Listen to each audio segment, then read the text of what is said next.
I've led the #1 real estate team in Connecticut for years and closed over $1.5 billion in residential sales. And I can tell you one thing with absolute certainty. Everyone thinks they should wait for the perfect moment.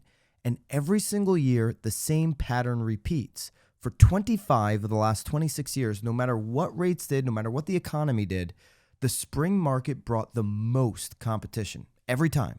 So in this video, I'm going to show you exactly why waiting usually costs buyers more, why buyers face extreme market pressure between March and July, and how to use simple MLS data to prove, not pitch, the right strategy for your clients. Here's what we're going to cover.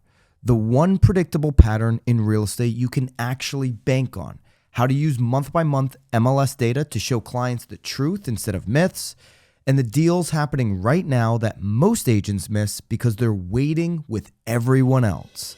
Let's get into it. Like, I can't predict exactly what's going to happen in the market, but I can predict what happens every single year outside of the last 25 years. And that just happened later in the season in 2020, is that the spring market brings on the most competition. So whether prices go up, which they typically always do over the last 60 to 80 years, or prices stay flat or go down, whether the economy is good or bad, whether interest rates stay at 6.3 or go down to 5.9 or shoot back up to 7%. We've seen all of that over the last 3 years. Whether real estate stays in a transactional recession, which we've seen over the last 3 years, or not. I know with almost certainty outside of a 100-year pandemic that there will be much more pressure, competition in the months from March to June, July, that spring, extended spring, early spring, late spring, heartbeat of spring market season, if we're buying a house. That I know for sure. So what feels like a bigger risk? Jumping in the pool when everybody else does, or going out there and trying to control terms now when there are far less people thinking about it, bringing you far less competition? At least you're offering strategy of why they should be looking in lower, there's lower inventory rolling off, lower new listings, arguably, there's going to be a cream of the crop coming back out in the spring, but there's higher competition on it. At least there's a strategy to family disruption and why somebody would be actively looking right now versus just doing what everybody else does. So yeah, one thing I want to chime in with, Byron, that I think works really well is assume they're interviewing other people. And this is for a buyer or a seller.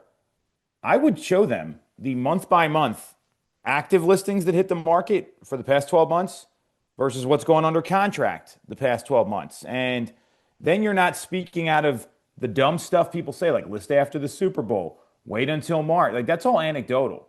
And your data in your market may tell you something else. And you got to look specifics like school districts, towns, price points.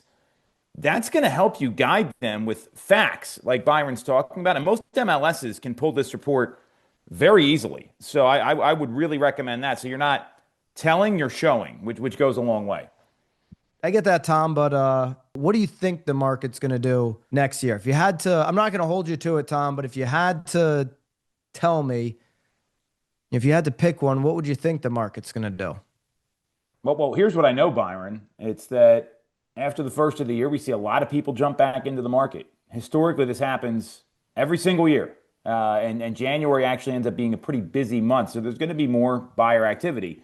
And what I also know is prices are projected to go up another 3-4% year over year. So if you're asking me what's going to happen if you're going to wait, I would imagine we're going to see more buyers get off the holiday snooze that they're on right now.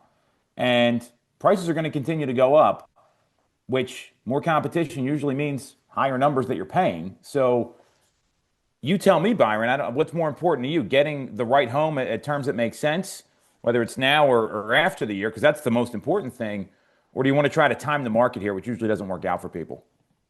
Yeah, I love that. Kim in Charlotte. Hey, Kim, how are you?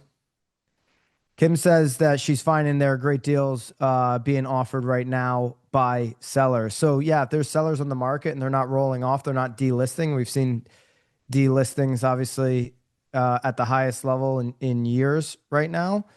If they're remaining on the market, they're serious and there's deals to be made out there.